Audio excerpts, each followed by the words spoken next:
పశ్చిమాసియాలో యుద్ధ మేఘాలు కమ్ముకున్న వేళ ఇజ్రాయెల్ రాజకీయాల్లో మరో పెద్ద ట్విస్ట్ చోటు చేసుకుంది. యుద్ధంతో బిజీగా ఉన్న ప్రస్తుత ప్రధాని బెంజమిన్ నేతన్యాహుకు చెక్ పెట్టేందుకు ప్రత్యర్థులు కొత్త స్ట్రాటజీతో ముందుకు వచ్చారు.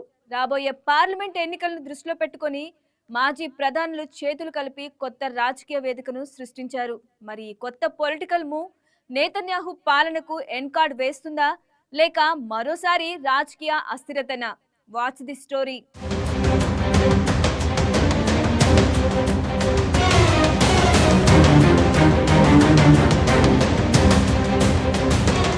యుద్ధం ఒకవైపు, రాజకీయ పోరు మరోవైపు. ఇలాంటి డబుల్ ప్రెషర్ మధ్యలో ఇప్పుడు ఇజ్రాయెల్ నిలిచింది. దేశ భద్రతా పరిస్థితులు అత్యంత సున్నితంగా ఉన్న సమయంలో రాజకీయ సమీకరణాలు వేగంగా మారుతున్నాయి. ప్రస్తుత ప్రధాని బెంజమిన్ నెతన్యాహు ఆధిపత్యానికి చెక్ పెట్టేందుకు మాజీ ప్రధానులు నఫ్తాలి బెన్నెట్, యైర్ లాపిడ్ కీలక నిర్ణయం తీసుకున్నారు.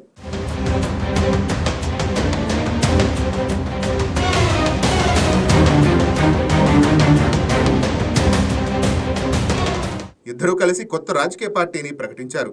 టుగెదర్ లెడ్ బై బెన్నెట్ పేరుతో ఏర్పడిన ఈ వేదిక కేవలం పార్టీ కాదు, ఒక స్ట్రాటజికల్ పొలిటీషియన్ అలయన్స్. తమ పార్టీలైన ఏష్ అటెటెట్, బెన్నెట్ 2026 లను విలీనం చేసి ఒకే జెండా కింద ఎన్నికల బరిలోకి దిగేందుకు సిద్ధమయ్యారు.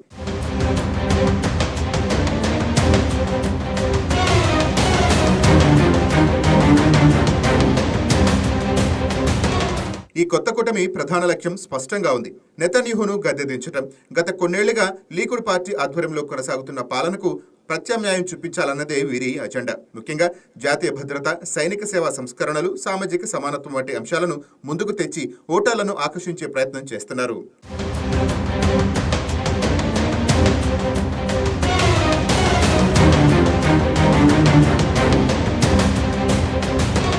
అయితే ఇది ఒక్క రోజులో వచ్చిన నిర్ణయం కాదు. గత 4 ఏళ్లలో 5 సార్లు ఎన్నికల్లో జరిగిన ఇజ్రాయెల్లో రాజకీయ అస్థిరత సాధారణమైపోయింది.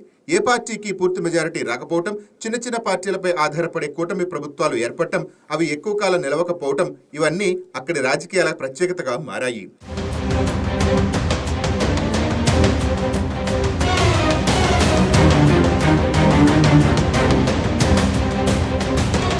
అదే పరిస్థితిని క్యాష్ చేసుకోవాలనే ప్రత్యామ్నాయమే బెన్నెట్ లాపిడ్ కూటమి. గతంలో 2021లో కూడా వీరిద్దరూ కలిసి ప్రభుత్వ ఏర్పాటు చేసినప్పటికీ అది ఎక్కువ కాలం నిలవలేదు. ఇప్పుడు అదే అనుభవం ఓటర్లలో అనుమానం కలిగించే అంశంగా మారింది. ఇక మరో కీలక అంశం అరబ్ పార్టీల పాత్ర. ఇజ్రాయెల్ రాజకీయాల్లో అరబ్ పార్టీల మద్దతు కీలకం. అయితే ఈ కొత్త కూటమి వాటితో ఎంతవరకు కలిసి పనిచేస్తుందన్నది ఇంకా క్లియర్ కాదు. అదే అంశం ఎన్నికల్లో ఫలితాలను ప్రభావితం చేసే అవకాశం ఉంది.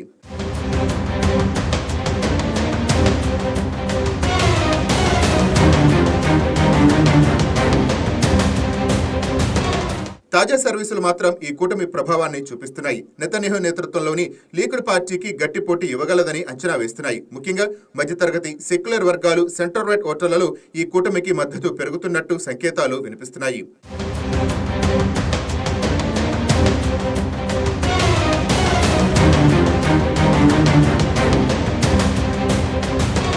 మొత్తానికి యుద్ధం ఒత్తిడులు మధ్యలో జరుగుతున్న ఈ రాజకీయ మార్పులు ఇజ్రాయెల్ భవిష్యత్తును నిర్ణయించే కీలక అంశాలుగా మారుతున్నాయి. 2026 చివరిలో జరగనున్న పార్లమెంటు ఎన్నికలు కేవలం అధికార మార్పు మాత్రమే కాదు, దేశ రాజకీయ దిశను నిర్ణయించే టర్నింగ్ పాయింట్గా మారే అవకాశం ఉంది.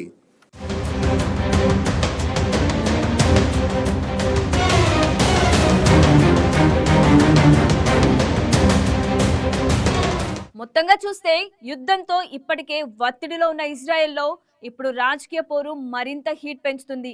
మాజీ ప్రధానుల కూటమి నేతన్యాహుకు నిజంగా సవాల్ అవుతుందా లేక మరోసారి కూటమి రాజకీయాలే గందరగోళానికి దారితీస్తాయా అన్నది చూడాలి.